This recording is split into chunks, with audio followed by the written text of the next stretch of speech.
Voilà, bonjour à toutes et à tous. Ce coup-ci, on est là, il est 19 heures. On est non pas, comme je l'ai dit tout à l'heure dans l'annonce, dans mon bureau, on est dans mon salon. Dans mon salon à Limoges, où j'ai le grand plaisir de recevoir Jean-Pierre Robert. Comment ça va bien, Jean-Pierre Robert? Ça va, parfait. Merci de votre accueil. Bon, mais c'est avec plaisir parce qu'on va faire avec vous ce soir. C'est une première. C'est la première fois que je fais venir un acteur du monde du bénévolat. Oui. Parce que le bénévolat existe encore. C'est plutôt une bonne nouvelle dans le domaine de l'économie. Et on va le voir avec vous ce soir. On va parler de bénévolat, mais on va parler d'emploi, on va parler de formation, on va parler d'accompagnement à la création d'entreprises. Donc on va juste redire un petit peu les règles, hein, vous les connaissez pour ceux qui ont l'habitude de suivre l'émission. Les règles elles sont simples. Ici, c'est mon salon, on est chez moi. Donc si on est chez moi, on n'agresse pas sur Internet, on donne pas des trucs, des jugements, des questions de je sais pas quoi qui n'ont ni queue ni tête. On pose des questions gentiment à Jean-Pierre Robert, sans oublier la politesse. Vous voyez, on arrive, on dit bonjour, comme dans la vraie vie, hein. C'est comme ça que ça doit se passer. Sinon, ben, je coupe bien évidemment. Donc, alors le premier qui arrivera, si quelqu'un écoute ou si quelqu'un regarde, on va voir un petit peu plus tard, je vois que quelqu'un regarde, ça serait bien de me faire un retour sur le son notamment, puisque j'ai eu un problème de son la dernière fois. Donc merci de m'écrire un petit mot en me disant le son est bon ou le son n'est pas bon. Allez, Jean-Pierre Robert, on va y aller tranquille. Déjà, on va répéter puisqu'on l'a dit dans l'annonce, ça veut dire quoi EG? E-G-E-E. Ça veut dire entente des générations pour l'emploi et l'entreprise. Voilà. Entente des générations pour l'emploi ou l'entreprise. Le son, Magali, est super. Bonjour Magali, ça fait plaisir de vous voir. Merci beaucoup pour le retour. J'espère que vous allez rester avec nous, hein, parce que je suis sûr que Jean-Pierre, en plus, on a quasiment fait l'émission avant, hein, donc il a plein de trucs à dire. Je vous ai dit, restez jusqu'au bout, il faut louper aucun épisode. Alors, l'entente des générations, on m'a dit. Pour l'emploi et l'entreprise. Et l'entreprise. Alors, on va développer un petit peu tout ce que vous faites, vous et vos collègues, hein, parce que Oui. vous êtes toute une bande. Hein, je ne vais pas dire que c'est des jeunes lurons ou des joyeux lurons, mais en tout cas, ils sont pas tristes et ils sont dynamiques. Avant ça, la première étape de cette émission, c'est que j'aime bien faire connaissance avec mes invités et savoir un peu d'où ils arrivent. Donc, de façon, oui, un peu synthétique, il arrive d'où Jean-Pierre Robert? Qu'est-ce qu'il a fait dans sa vie professionnelle? Mais dans ma vie professionnelle, j'ai conduit des trains à la SNCF et j'ai gravi les échelons entre la conduite des trains. J'ai commencé en 1970 et j'ai fini comme directeur d'un établissement matériel et traction en région parisienne en 2002. Voilà, voilà. Alors je le dis à chaque fois pour les jeunes, hein, bien évidemment. Vous voyez, d'habitude, on a des gens qui ont vachement bossé à l'école, qui ont fait des études, des machins de non-diplôme. Ça doit être son cas aussi. Il a travaillé à l'école, faut pas croire. Bon, Mais, bac plus 2, hein, un DUT. Voilà, un DUT, mais une fois de plus, vous avez la preuve, mesdemoiselles et messieurs, qu'une carrière, elle se construit. On ne devient pas comme ça du jour au lendemain directeur, on ne devient pas. Ça peut arriver, hein, mais il faut faire attention, il vaut mieux avoir un peu d'expérience. Ça amortit les chutes. Donc la SNCF, c'est ce que vous aviez toujours voulu faire, ça? Oui. Globalement, j'ai été bien orienté quand j'étais jeune. Ouais. Mes parents m'ont bien orienté. Je suis allé ensuite au lycée Turgot, à l'ENP Ouais. de l'époque. Et puis, c'est quelque chose que j'avais envie de faire. Oui. Ouais. Et donc, j'en conclus que vous êtes du coin? Je suis né à Limoges et j'ai passé ma carrière à peu près 14 ans à Paris, en plusieurs secteurs. Un an à Poitiers, pardon, au début, 14 ans à Paris et le reste à Limoges.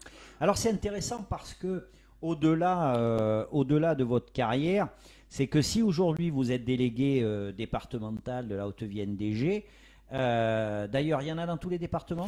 Oui, c'est une association nationale qui a plus de 35 ans maintenant. Ouais. Et on est représenté dans pratiquement tous les départements, Ouais. de tous les départements de Nouvelle-Aquitaine, et on est représenté dans toutes les régions. Très bien. S'il y a des gens, des membres hein, de DG d'autres départements qui veulent se faire connaître, qui veulent parler, témoigner, ce sera avec plaisir. Oui, ce que je voulais dire, alors, il va y avoir plusieurs parties dans l'émission et la dernière partie, on va la consacrer, si vous le voulez bien, justement à la recherche, Tout à la fait. mobilisation de nouveaux membres pour accompagner la demande, je dirais. Oui,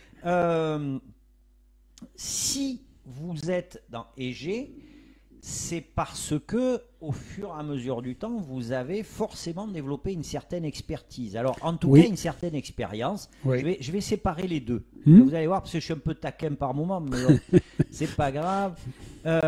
En tout cas, une certaine expérience. C'est-à-dire qu'aujourd'hui, si j'ai bien compris le système d'EG, EG est une association de retraités ou de Pré-retraités. pré-retraités, Oui, donc des gens qui ont du temps, plutôt. hein, et qui ont surtout une expérience. Alors, Oui. vous verrez pourquoi je fais la différence entre l'expérience et l'expertise. C'est pas tout à fait la même chose. L'expérience de l'activité professionnelle, Oui, hein, c'est important ça. tout à fait. Bah, c'est important parce que ça nous a permis de vivre dans le monde de l'entreprise en général ou dans le monde de l'administration. Ça nous a permis aussi d'acquérir un certain nombre de compétences de management, de rencontres d'hommes, de recrutement pour certains d'entre nous ou d'autres activités comme par exemple l'audit, etc. Donc voilà. Donc ça c'est l'expérience qu'on a gagnée au fil des ans, si vous voulez.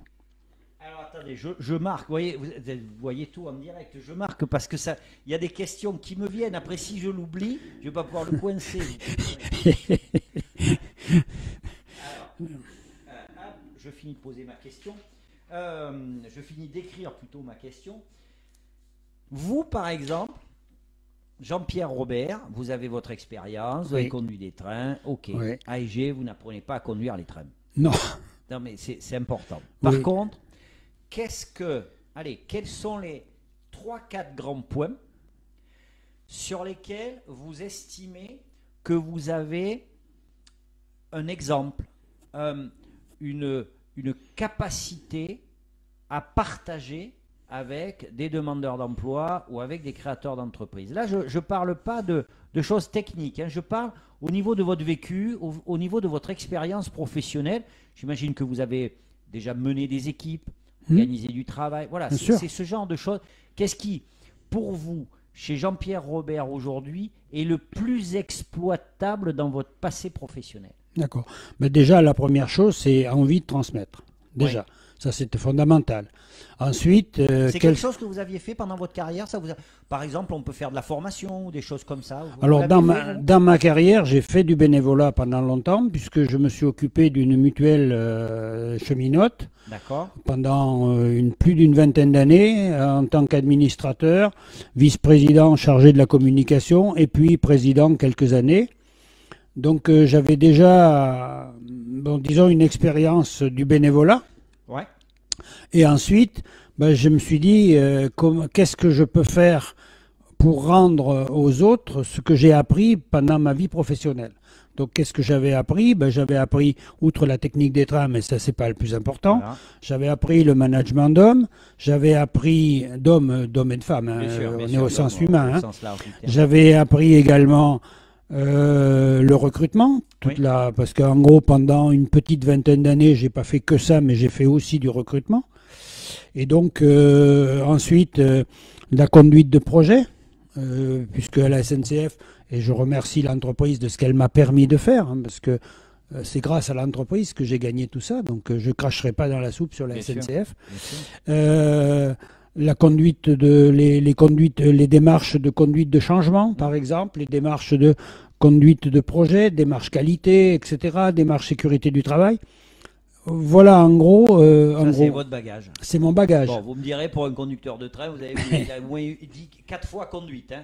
Donc, on sait d'où il vient. On sait, Ah oui, oui, oui. on sait, Oui, oui. on Même sait si- d'où il vient. Même si je ne l'ai pas fait très longtemps, parce que je suis passé vite dans des fonctions ouais. d'encadrement, c'est un métier qui me plaît, qui Voilà, m'a plu. ça reste- Et, ouais. Ça reste présent. Ouais. Alors, deux questions qui viennent là, voilà, pendant qu'on déroule tranquille. Le bénévolat. Alors, le bénévolat, on va faire une petite digression, mais Le bénévolat. Alors, c'est quoi? Vous vous ennuyez chez vous? Qu'est-ce qui se passe? Déjà, avant, vous faisiez du bénévolat. Alors, c'est quoi? C'est que vous vouliez pas rentrer à la maison, vous faisiez tirer les oreilles, il fallait faire le ménage. Qu'est-ce qui s'est passé, Jean-Pierre? Pourquoi ce goût pour le bénévolat non, je me faisais pas tirer à la, même si mon épouse entend, non, je me faisais pas tirer à la maison. Alors le bénévolat, ça a commencé, je dirais, quand j'ai bizarrement, ou tout du moins de façon aléatoire, dans la mesure où ma femme était employée dans dans la mutuelle de cheminots que mon père avait contribué à créer dans son équipe. Oui, c'est quasiment de génération en Voilà, génération.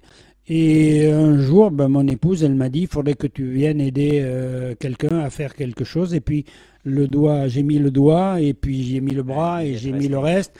Et ça m'a plu parce que d'abord, c'est des contacts humains. Le bénévolat, c'est d'abord de l'humain.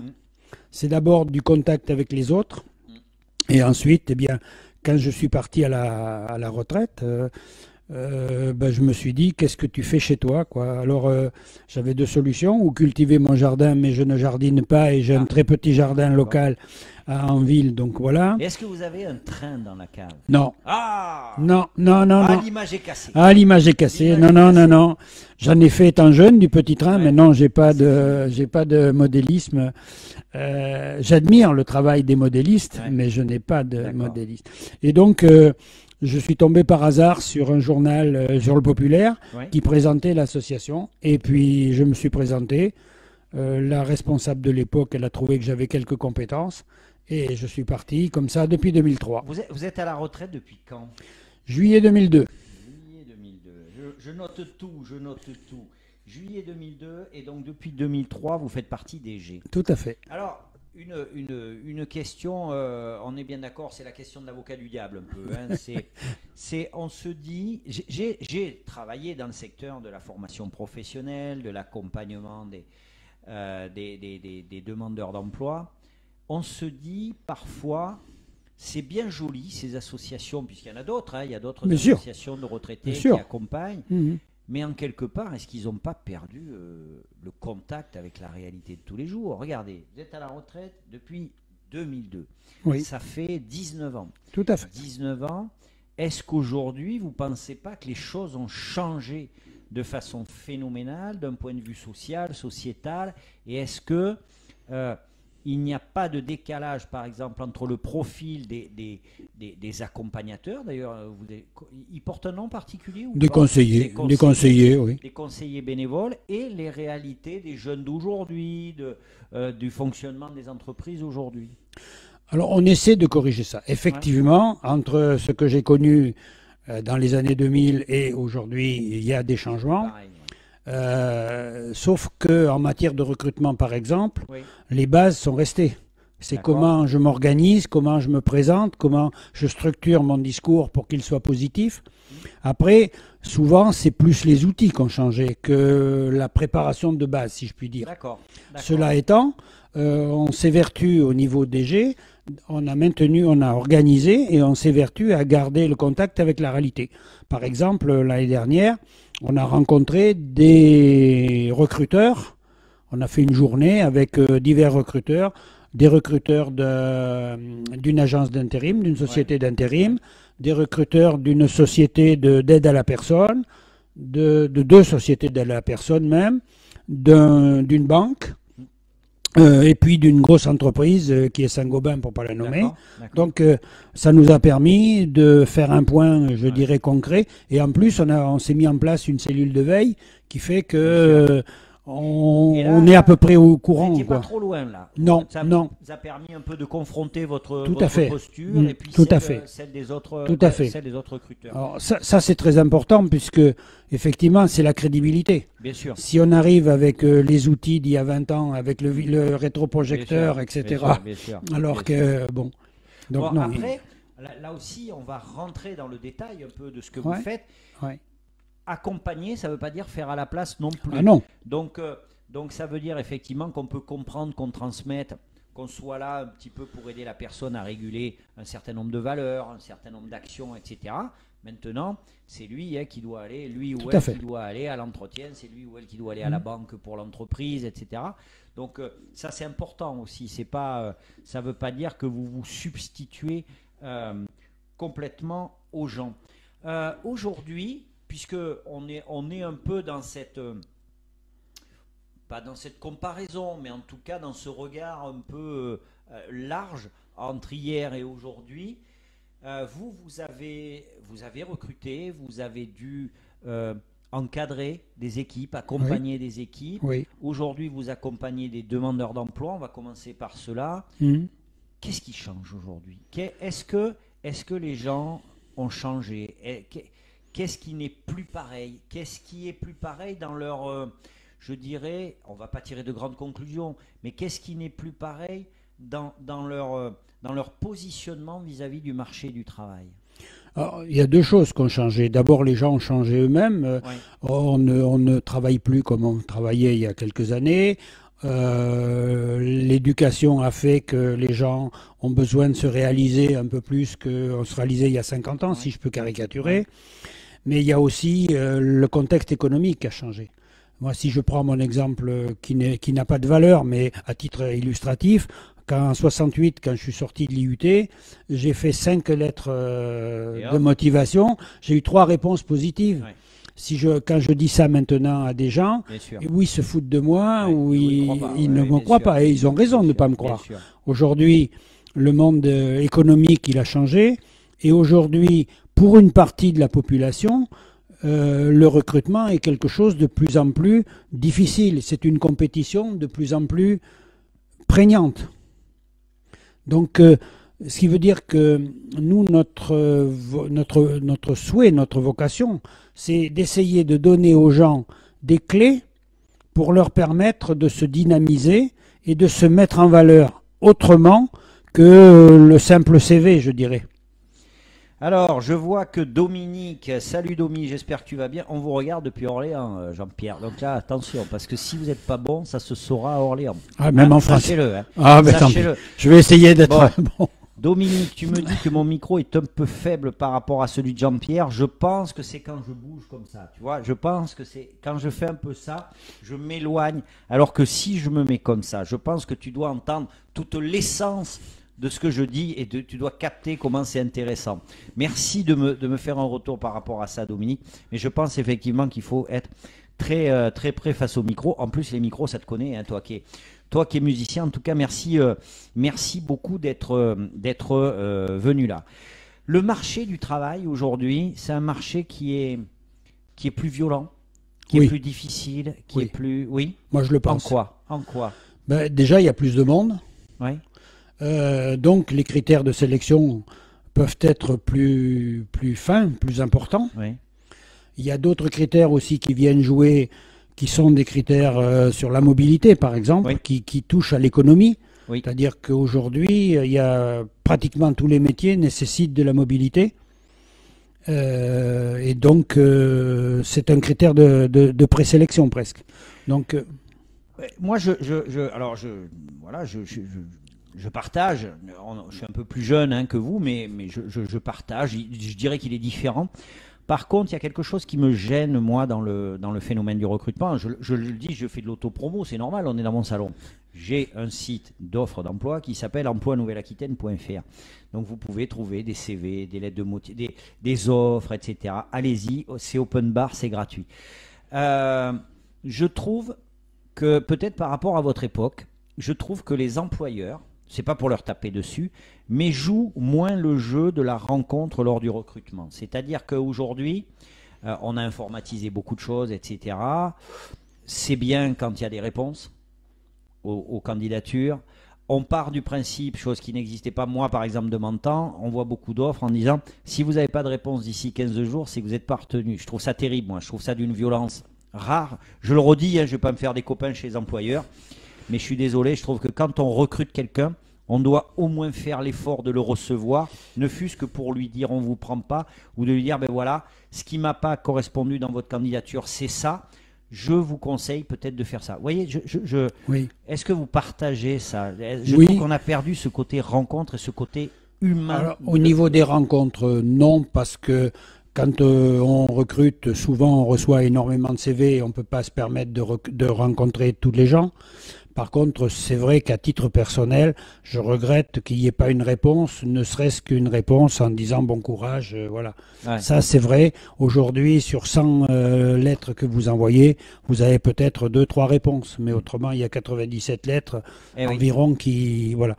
Ça, c'est peut-être un peu dommage, mais je fais pas le procès aux recruteurs parce que je suis pas sûr que j'ai été meilleur. Oui. Mais je suis même sûr que j'ai pas été meilleur.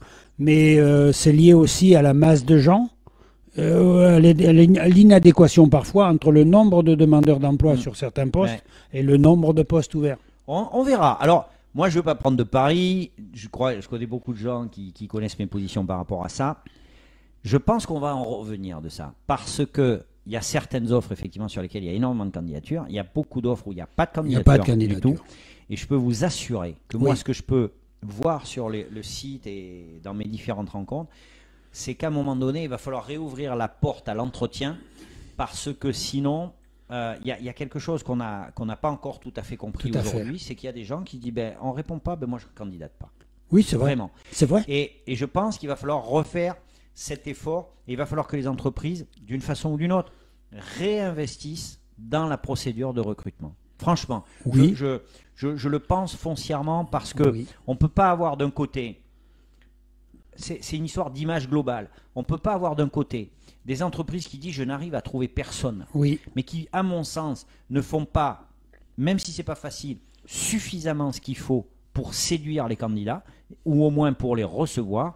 Et d'un autre côté, se dire quand on a beaucoup de candidats, oui mais on ne les reçoit pas parce qu'on n'a pas le temps, on ne peut pas comprendre. Après moi j'ai une vision un peu peut-être utopique, mais je pense, en tout cas c'est ce que je faisais quand je recrutais des gens, je pense que même si on ne prend pas quelqu'un, on a peut-être un rôle sociétal à jouer, citoyen, dans le sens où on peut quand même le recevoir, l'encourager pour le poste d'après, pour lui donner des conseils. Vous voyez, je pense que tout le monde a à y gagner et peut-être qu'on aura moins d'entreprises où il n'y a pas de candidature. Mais bon, à voir, ça c'est assez philosophique. Bon, voilà, ça vaut ce que ça vaut. Oui. Et j'ai en Haute-Vienne aujourd'hui, c'est combien de bénévoles? On est 25. 25? Des hommes, des femmes Des hommes, des femmes, pas assez de femmes, mais bon. Voilà. Alors les enfants, là on a touché un point.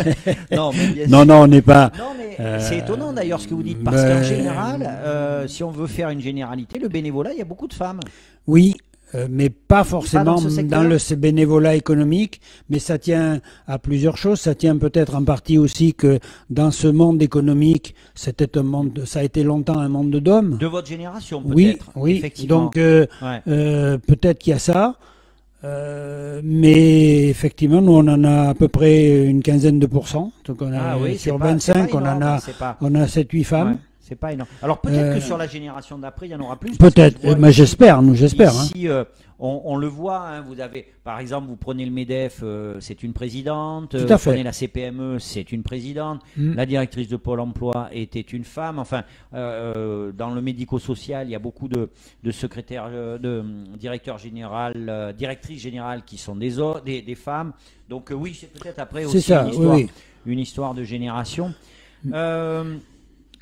Le profil, il n'y a pas juste peut-être quelques exemples comme ça pour qu'on se matérialise, qu'on s'imagine.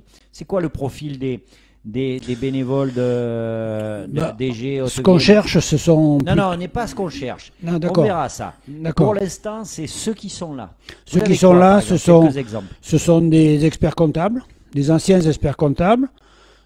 L'avantage avec l'expert comptable, c'est que c'est à la virgule, les enfants. Hein. Là, ça ne rigole pas. Des anciens assureurs, des anciens banquiers, 2 anciens inspecteurs du travail. Ah, très bien. 2 anciens inspecteurs des finances publiques. Des cadres, des responsables d'entreprise. On a plusieurs qui ont géré des entreprises. On a également des cadres dirigeants de grandes entreprises. Je pense à RTE, je pense à Saint-Gobain, je pense... la SNCF, puis des cadres, je pense à une directeur financière d'une structure importante sur Limoges. Ouais. Puis des cadres de la fonction publique, conseil départemental, conseil régional, conseil départemental, oui, pardon. Et puis des entreprises comme la SNCF, EDF, RTE. Ouais, Voilà. ça fait des beaux profils. Enfin, vous avez vu quand même, je vous dis, les comptables, des banquiers, il y a de l'argent. Ouais, c'est des gens d'argent, ils savent compter. Et sachez-le, EG, c'est compter. Hein.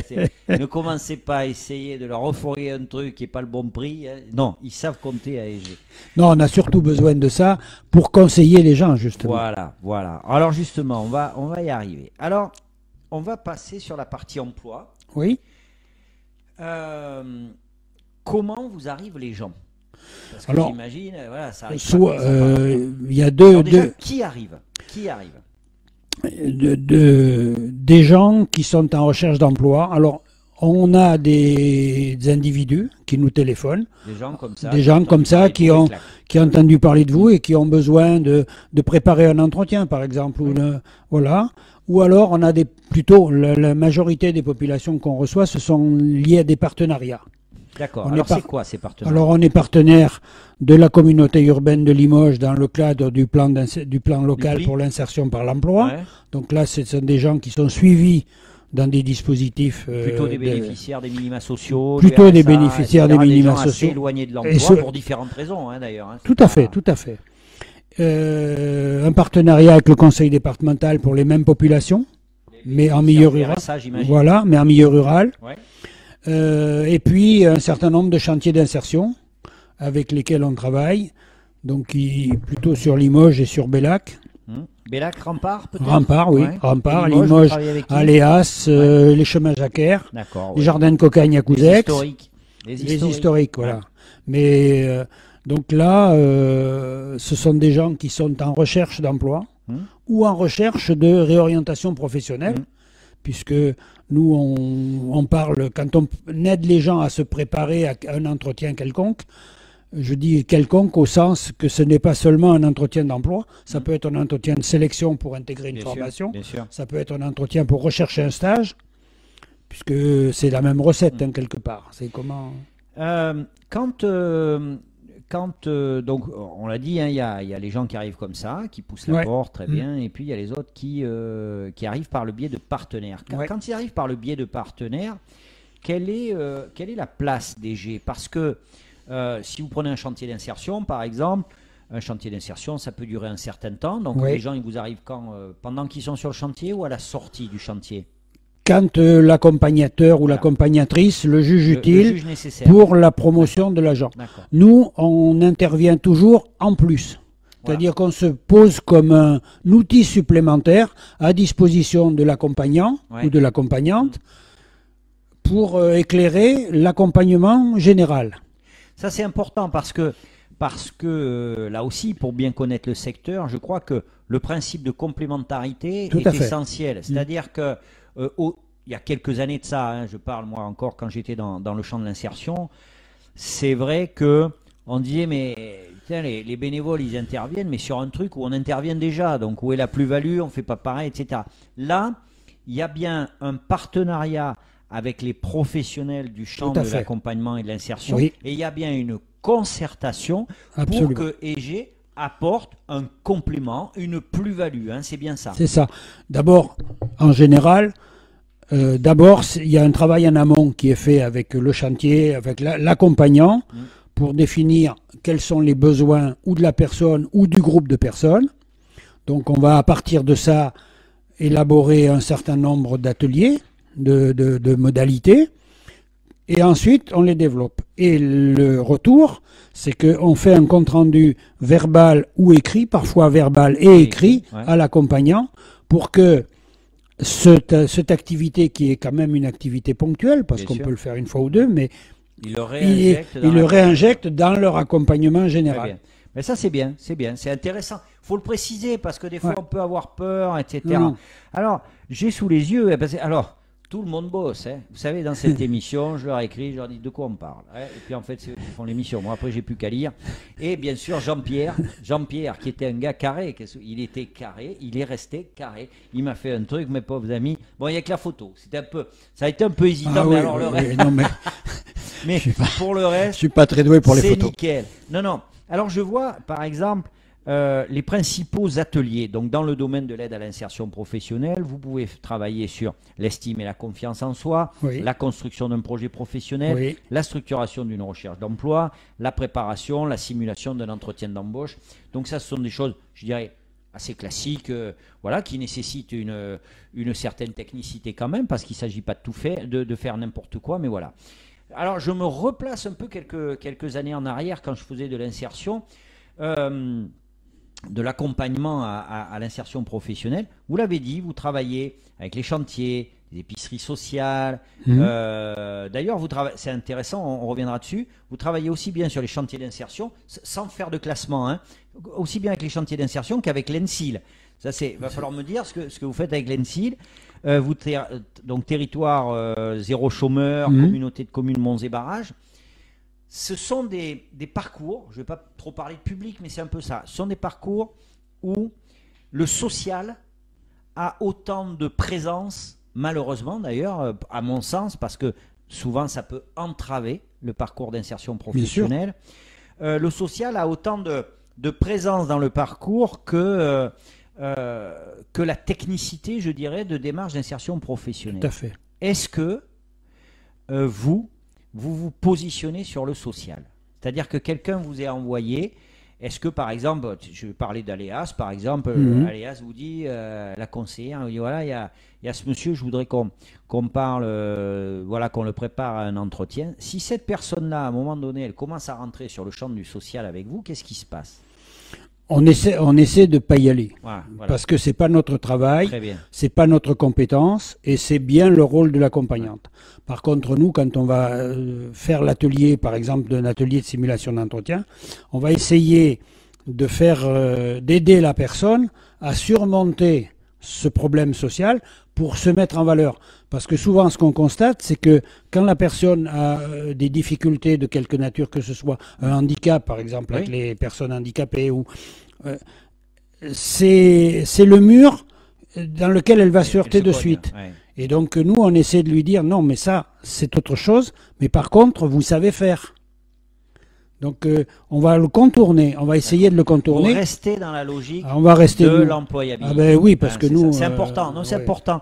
C'est important parce que si jamais il y a des gens qui écoutent cette émission et qui se disent, ah ben tiens, je vais aller vers une association de retraités, puis au moins eux, ils m'écouteront. Non, bien sûr, ils écouteront, mais ils sont là pour délivrer, entre guillemets, même si elle est bénévole, une prestation technique Tout à fait. dans le champ de l'insertion professionnelle.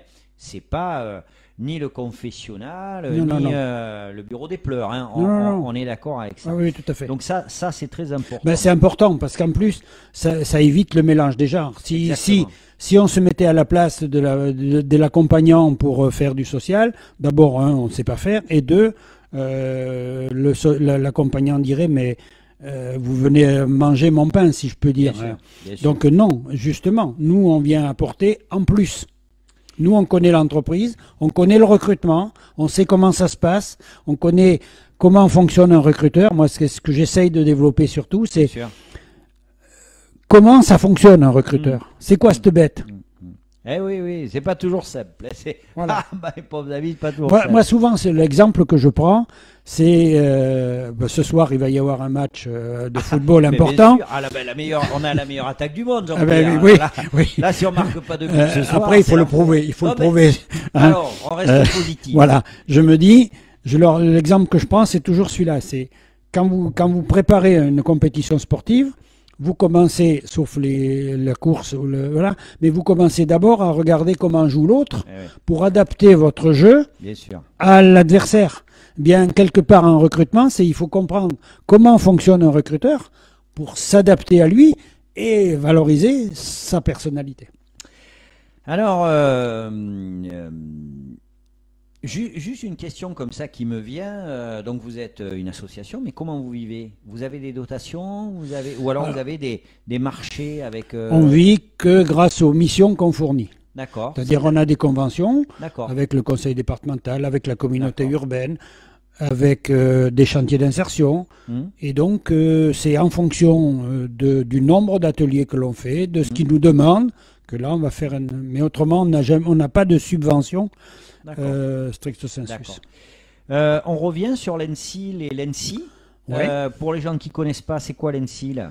Alors l'ENSIL, c'est l'école nationale supérieure d'ingénieurs de Limoges. Et l'ENSI? Et l'ENSIL, c'est l'école nationale supérieure de céramique industrielle Voilà. qui ont fusionné. Alors, je le dis, Dominique Simon, là, d'Orléans et tout, si tu es encore là, voilà, là, on est, il y a Limoges qui est là, avec tout son savoir-faire et tout. Puis après, il y a le reste, il y a Orléans, tout ça, bon, on ne sait pas trop ce que vous y faites. Nous on a des écoles d'ingénieurs, la céramique. Qu'est-ce que vous y faites là-bas, Jean-Pierre? Alors, on est toujours dans le domaine de l'aide à l'insertion professionnelle, sauf qu'avec ces deux écoles-là, ce qu'on développe, c'est des simulations d'entretien D'accord. pour permettre à des étudiants, en général de troisième ou dernière année, mais plutôt voilà, d'être en capacité de se présenter à un recruteur. D'accord. Donc là, on va simuler un entretien. C'est-à-dire que la personne vient avec une offre d'emploi, vient avec une lettre de motivation, et nous, on est en général deux, et on va jouer le rôle d'un recruteur. D'accord. Le but du jeu, c'est de faire un exercice et de permettre, y compris à ces gens-là, de se présenter. Eh oui.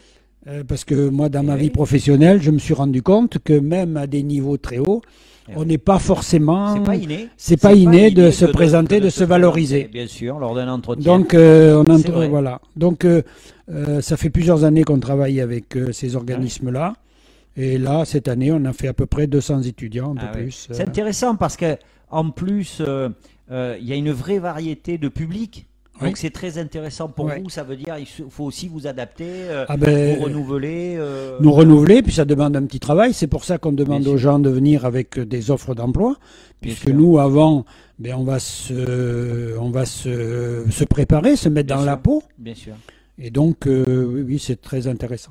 Mais c'est très enrichissant, y compris pour les conseillers. Ah mais bien sûr que c'est enrichissant. De toute façon, la rencontre est toujours enrichissante. Moi, C'est vrai. je dis ça. C'est vrai. Alors, on a compris, vous vous greffez sur des moments de parcours, sur des Oui. étapes de Oui. parcours, Oui. sur certains objectifs.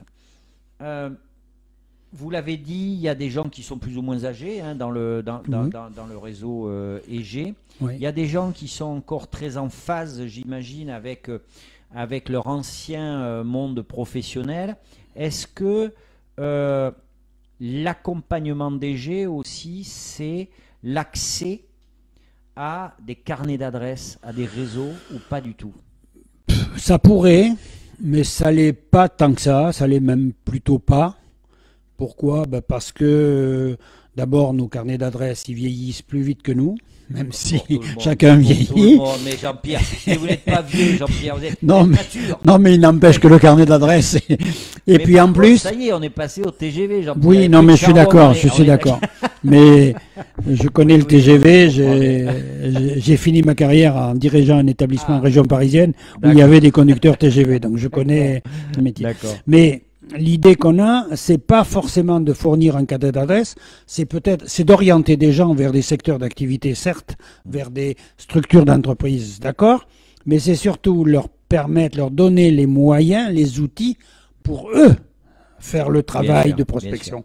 Non, mais c'est intéressant. Ça aussi, c'est intéressant parce que j'ai toujours en tête les démarrages de certaines actions. Et effectivement, mais il a fallu que le temps se passe et on pensait peut-être que parce qu'on avait été chef d'entreprise, parce qu'on avait dirigé, etc., et qu'on avait un carnet d'adresses, ça faisait tout. Non, vous pouvez avoir le meilleur carnet d'adresses du monde. Si la personne que vous recommandez, elle ne s'approprie pas la démarche, vous envoyez au casse-pipe votre carnet d'adresse et vous envoyez au casse-pipe la personne. On Tout est à fait. d'accord, Oui, oui, hein? tout à fait. C'est Voilà. pour ça que c'est surtout donner des clés Voilà. à la Et que personne. la personne s'en empare. Et que la et personne soit s'en empare. actrice de son propre. C'est ce que de vous son avez dit au propre début parcours. qui est très important. On ne fait jamais à la place de. On accompagne. On On accompagne un mouvement. Et s'il n'y a pas de mouvement, ça vous arrive d'ailleurs, s'il n'y a pas de mouvement de dire, eh ben, écoute, c'est pas le moment. Oui, tu vas voir plus loin, bien sûr. Oui, bien Parce sûr. que c'est important, ça aussi, Bien sûr. de dire, de rappeler à la personne que c'est elle qui fait le boulot. Ah ben oui, dans l'accompagnement. Alors, un peu dans l'accompagnement à l'aide et à l'insertion professionnelle, mais dans l'accompagnement d'entreprises, notamment de micro-entrepreneurs. Moi, ça nous arrive assez souvent de dire, bon ben non, le secteur est pas bon, ou il faut te décarcasser plus, ou il faut que tu recherches. Voilà, non. Eh ben ouais, et il a dit tout à fait au début, je ne sais pas si vous avez écouté, qu'il avait occupé des missions de communication. C'est pour ça qu'il a le sens de la transition. Parce qu'il le sait. Il a regardé la partie, tac. On est arrivé au bout de la partie insertion pro, on va passer sur la partie entreprise. Et Jean-Pierre Robert, tac, il dit, par exemple, sur la création d'entreprise. Voilà, on y est. Ça, c'est un autre volet. Oui. Que je trouve particulièrement intéressant aussi. Vous intervenez dans le champ de la création d'entreprise. Donc vous accompagnez des créateurs, Oui. vous accompagnez des repreneurs. Oui. Pareil que pour les demandeurs d'emploi. Comment les gens vous arrivent? Alors, il y a deux grands secteurs d'activité. Le premier, c'est qu'on est partenaire de Initiative Hauts-de-Vienne. Et donc, dans le cadre d'Initiative Hauts-de-Vienne, quand il y a des financements, parfois, il y a obligation ou il y a préconisation forte de parrainage. Et donc, Initiative Hauts-de-Vienne a ses propres parrains, mais il a une structure partenaire qui est ETG, donc il nous demande de parrainer un certain nombre de personnes. Donc là, on se déplace sur toute la Haute-Vienne, on parraine des épiceries, des merceries, des commerces, des garages, enfin bon, toute entreprise de cette nature, enfin de nature, voilà. Et puis la deuxième, alors ça c'est lié à un partenariat avec Initiative Hauts-de-Vienne, et ensuite des gens qui nous viennent individuellement, soit par le biais de la micro-entreprise, puisque nous faisons des formations micro-entrepreneurs. On a un cycle de formation une fois par mois, une journée de formation. Donc là, on publie sur les réseaux sociaux ou sur les journaux locaux. Et donc là, on a des gens qui viennent, on fait une journée de formation et ensuite, dans certains cas, ils sollicitent un accompagnement pré- ou post-création. Et puis, le dernier point, on est là aussi encore dans un partenariat avec le conseil départemental, puisque le conseil départemental nous confie de temps en temps l'accompagnement de travailleurs indépendants, de professions libérales, qui ressortent encore du RSA. Le but du jeu, là, c'est pour voir avec les gens pourquoi leur entreprise se développe pas ou pas assez, et qu'est-ce que nous, on peut leur aider, les conseils qu'on peut leur donner pour développer l'entreprise. Alors, la création d'entreprise, c'est vaste, c'est un vaste sujet. À quel moment vous arrivent les créateurs? C'est-à-dire que, bon, on a compris, par exemple, dans le cadre d'un partenariat comme avec Initiative Haute-Vienne, Initiative Haute-Vienne vous passe une commande en vous disant, voilà, cette personne, elle a besoin d'être accompagnée sur tel et tel domaine? C'est ça. Alors, ça peut être quoi? Ça peut être quoi? C'est l'étude de marché, le travail? Non. Avec Initiative Haute-Vienne, le travail est déjà fait. D'accord. Toute la partie construction du dossier est faite. Là, ils sont passés devant le comité d'agrément qui décide ou non du financement du prêt des prêts d'honneur. Et c'est une fois que le comité d'agrément a décidé du financement du cofinancement de cette entreprise, qu'il estime ou pas la nécessité de confier un parrainage, parce que on sent la personne fragile sur c'est bon, aller plus la loin gestion. pour Voilà. un peu confirmer c'est pour consolider les premiers pas de l'entreprise, parce que Initiative France et Initiative Hauts-de-Vienne aussi s'est aperçu, et ils ont raison tout à fait, c'est que pour une entreprise accompagnée dans les premiers mois de sa création, les chances de vie au bout des 3 ans sont nettement améliorées. Alors que c'est pas le cas pour tout. Donc on a intérêt, quand on finance une entreprise et qu'on sent qu'il y a un petit besoin, quand je dis petit besoin, c'est pas péjoratif, mais d'accompagnement, eh bien on nous confie soit à des partenaires, à des parrains d'initiative, soit à notre association. Nous, en gros, on en a à peu près une dizaine à une quinzaine par an, qu'on suit parfois sur 3 ans, puisque c'est le temps de remboursement du prêt d'honneur. D'accord. Vous parliez des auto-entreprises, Oui. des micro-entreprises, je ne sais Ouais. pas comment on dit. Micro-entreprise. Vous maintenant. avez tout un cycle de formation. Oui. Alors, en quoi consiste ce cycle de formation? Alors, d'abord, c'est né le régime de l'auto-entreprise à l'époque. Maintenant, micro-entreprise est né en 2009. Et nous, dès 2010, on a eu des coups de téléphone de personnes qui se retrouvaient un peu en galère, ne connaissant pas à la fois ce qu'il y avait à faire, ce qu'il fallait éviter de faire, et puis comment on calcule le prix des prestations. Et les gens, souvent, se sont fait un peu avoir par ce qu'était le slogan de l'époque, c'était « En 3 clics, créez votre entreprise Ouais. ». Mais on oubliait, C'était vrai, hein, presque. oui, sauf que il y a une phase avant de 3 clics, il faut réfléchir à l'entreprise, C'est ça. réfléchir au C'est projet. comme le mariage, ça. Eh ben, Ça veut dire- faut C'est- faire attention, on peut être surpris. Après, c'est facile des fois, mais c'est un exemple que j'avais jamais utilisé, mais oui. Donc voilà, donc on a eu ces gens-là, et puis nous avec un collègue, on s'est dit mais nous on ne fait pas de prosélytisme sur le régime de la micro-entreprise, il existe, et nous on est parti de l'idée que il y avait des gens qui se lançaient dans cette aventure, et qu'il fallait qu'on traite nous l'humain, et donc qu'on les accompagne. Et à partir de là, on a créé cette petite journée de formation.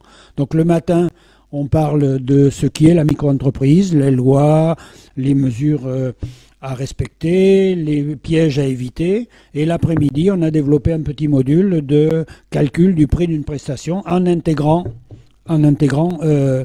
la totalité des charges. Jean-Pierre, on est entre nous. Ouais. Comment peut-on créer une auto-entreprise? Alors moi, j'ai trouvé que la création de la micro-entreprise était une révolution. Oui. J'ai trouvé ça. J'en ai eu une tout de suite, moi. Vous savez, c'est un peu comme à Noël. Non, j'ai trouvé ça fabuleux parce que pour la première fois, je trouvais qu'on donnait la possibilité à des gens qui avaient un savoir-faire de vivre de ça, voilà, sans être embourbé dans les démarches administratives. C'est Ça, vrai. j'ai trouvé ça super. C'est Par vrai. contre, je ne comprends pas qu'on puisse faire ça, et je suis de mauvaise foi parce que j'en ai rencontré aussi, qu'on puisse se lancer là-dedans sans se dire je sais faire quelque chose, mais comment je vais le vendre? Il faut que je trouve des clients, il faut que je réfléchisse quand même un peu au budget. C'est si évident que ça qu'il y ait des gens qui ne réfléchissent pas à ça. Pas assez. C'est vrai que ça s'improvise pas, la création d'entreprise. Là, c'est quand même réduit à sa plus simple. Non, mais Alors, d'accord. Ça s'est complexifié quand même. Non, Ouais. non, c'est quand même d'une D'accord. simplicité relative. Hein. Ouais. Mais les gens qui se lancent dans ces micro-entreprises, souvent, ils ont une technicité. Oui. Ils savent ce qu'ils veulent faire. Ils ont une envie de faire. Mm. La difficulté après, c'est comment, entre la villa Mon Rêve que je construis parce que je sais que je sais faire ça, et la réalité économique. C'est-à-dire, est-ce que mon produit peut se vendre? À qui je vais le vendre? Où est-ce que je m'installe, si tant est que j'ai le choix de m'installation, pour que ma clientèle corresponde enfin, qu'il y ait corrélation entre ce que je veux faire et ma clientèle, etc. Ça s'improvise pas. Donc, c'est l'intérêt d'associations comme les nôtres de pouvoir permettre à des gens de structurer ce travail de préparation. On fait pas c'est comme pour l'emploi, on ne fait pas de la technicité. Ouais.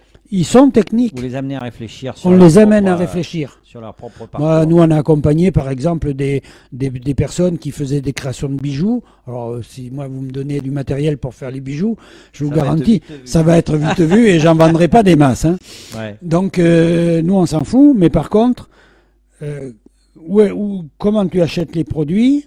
À qui tu les achètes? Où est-ce que tu veux les vendre? À qui tu veux les vendre? Etc. Ouais. Ça, c'est ce travail. C'est vrai qu'il y a tout un travail à faire quand même par rapport à ça. On peut le regretter un peu quand même. Alors c'est vrai qu'on est tombé dans une simplification à outrance presque. Il ne faut pas oublier qu'au début, on était plus sur une logique de complément d'activité avec la micro-entreprise et que des gens se sont engouffrés dedans à temps plein. Le problème, c'est que le temps plein, il faut le remplir. Effectivement, il faut avoir des clients. C'est vrai que de toute façon, ça ne s'improvise pas, ça s'apprend. Il y a des des règles qui s'apprennent, hein, on est d'accord. Ça, c'est une activité qui marche bien, ouais. Pas trop mal, oui, Pas oui. trop mal. En général, alors ça dépend des mois. Bon, là, on a été handicapé par le Covid parce que on avait des salles qui, pour le moment, sont fermées, soit des salles à la Maison de la Région ou à la mairie de Limoges dans le cadre d'un espace associatif Charles Sylvestre. Donc c'est vrai que ça nous a un petit peu handicapés, mais en valeur moyenne, on a 5-6 personnes par sage par mois. D'accord. Donc c'est voilà. intéressant. Oui. C'est intéressant. Alors, le temps passe, hein, on avance, on avance, on avance. On va parler, on va refaire un petit retour en arrière. Vous intervenez dans le financement, dans le domaine du financement d'actions de reconversion professionnelle. Qu'est-ce que c'est cette histoire? Partenaire de la formation, de la fondation de la deuxième Alors, chance. EG n'intervient pas dans le financement, Oui.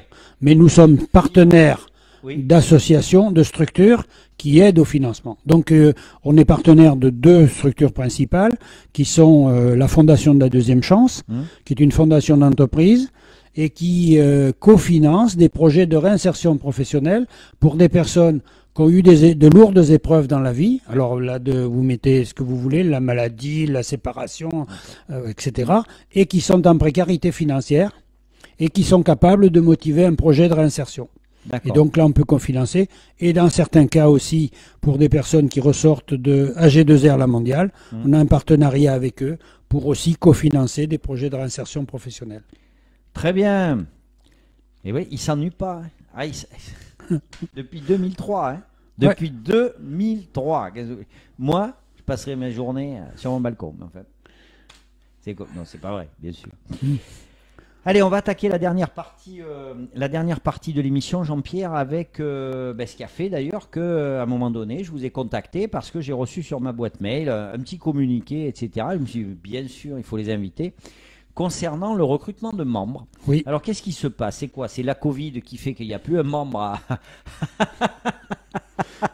Ah, c'est de mauvais goût. Je reconnais. C'est de mauvais goût, mais je ne pouvais pas m'en empêcher. Donc, Nous avons eu la chance de n'avoir personne Eh bien, touché par le Covid. Heureusement. Donc voilà. Heureusement. Non, mais d'abord, le besoin de recrutement, il est lié au renouvellement aussi. Bien C'est sûr. bien d'avoir Bien des sûr. jeunes retraités, pré-retraités, qui aussi nous apportent quelque chose. Et on a besoin de développer notre équipe, parce que d'abord, le nombre de missions ne cesse d'augmenter. Ensuite, on a des projets, on est en train de travailler sur des projets qui peuvent être des projets très importants, qui sont des partenariats avec l'AFPA. On a signé une convention nationale et là, on est en train de signer une convention régionale. Ouais. Et puis, on va la décliner ensuite Au département, locale. ouais.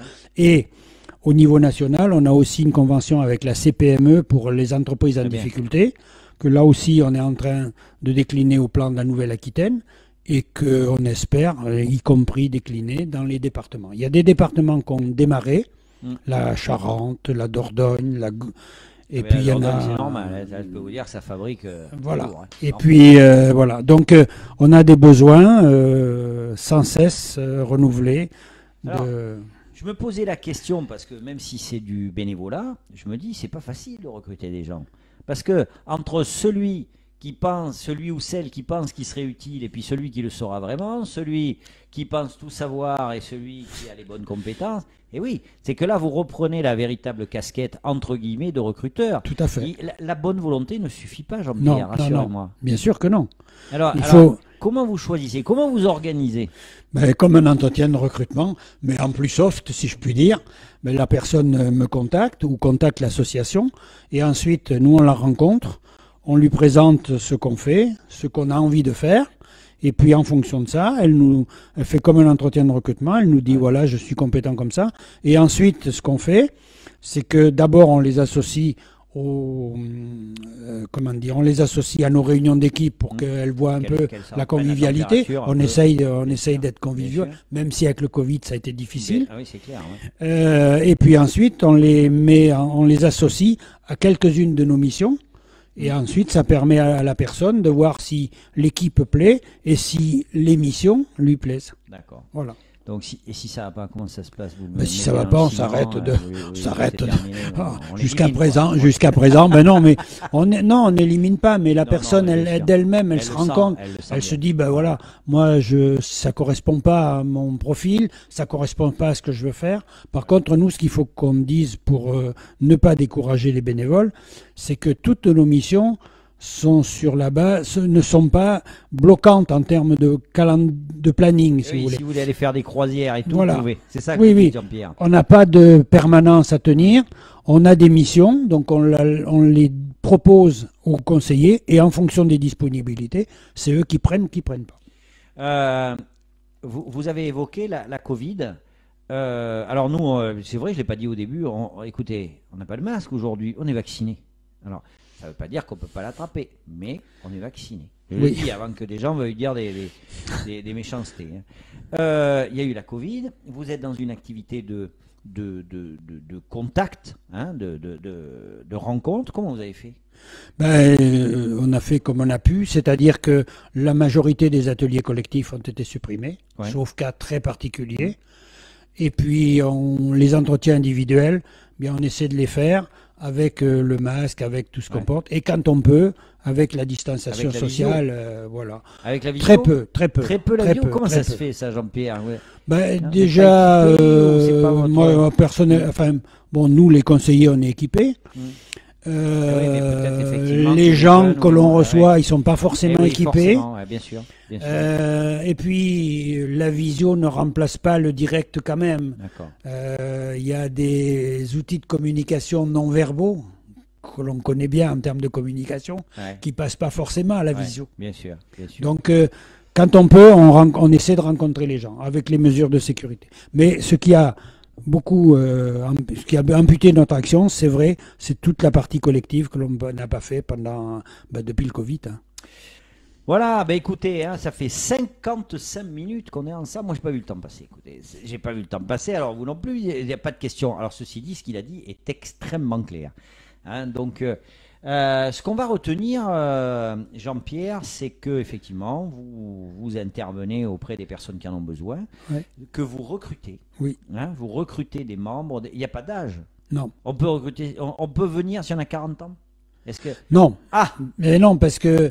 Alors, vous ne pouvez pas être trop jeune. Alors, non. Voilà. Alors, moi, je voudrais bien. Du marché du travail. Moi, je voudrais bien, mais statutairement parlant, non, puisque on s'est limité aux retraités et pré-retraités. Voilà. Donc, voilà. Si vous êtes. Mais c'est dommage. Et pré-retraité, vous pouvez. Sinon, les autres, vous restez chez vous. Pas de bénévolat. Vous allez faire ailleurs. Voilà. Donc, alors, on va afficher. Vous me donnerez les coordonnées pour que les gens puissent vous contacter. Oui. Avant de se quitter, il y a la question de fin d'émission. Vous imaginez, donc vous êtes à la tête de DG, vous avez une vie de famille, très bien, peut-être des enfants, peut-être des petits-enfants, toujours des amis en tout cas, des contacts, des cheminots, tout ce que vous voulez. Et puis à un moment donné, vous allez passer la porte et tout. Qu'est-ce que vous aimeriez que l'on retienne de Jean-Pierre Robert? Qu'est-ce que vous aimeriez que l'on dise de vous? Qu'est-ce qui, à un moment donné, vous fait avancer en vous disant... allez, au moins si on retient ça, j'ai bien travaillé. J'ai été bien. La question... Alors ça ne veut pas dire qu'il faut passer l'arme à gauche. Non. Si vous quittez la pièce. La question m'étonne, me surprend un peu parce que j'y ai pas réfléchi. J'ai pas réfléchi. La surprise. Que j'ai contribué à ma modeste place à aider des gens qui avaient des besoins, à solutionner une partie de leurs problèmes d'insertion et de création d'activité. Voilà.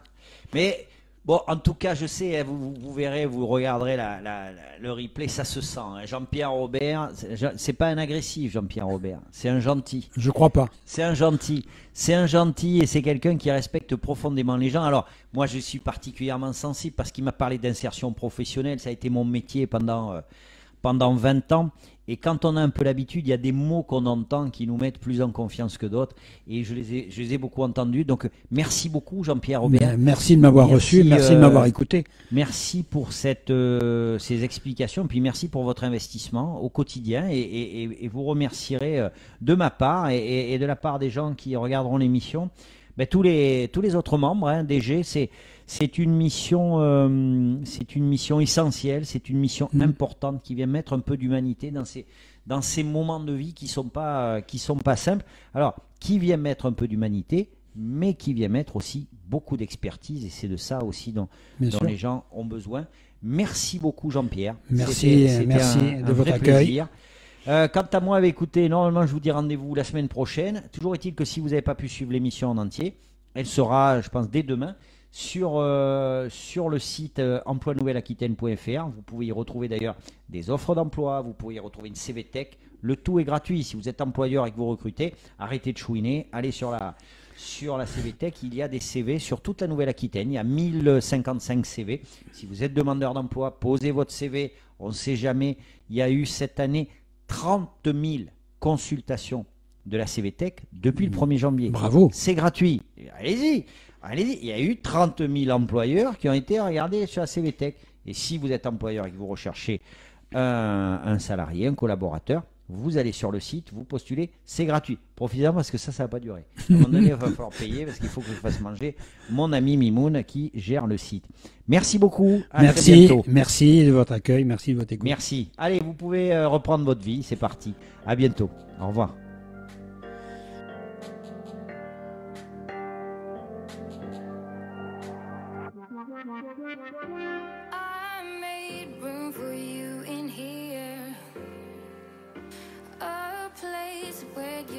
Your tears. You said you were done searching, we were done hurting. Leave those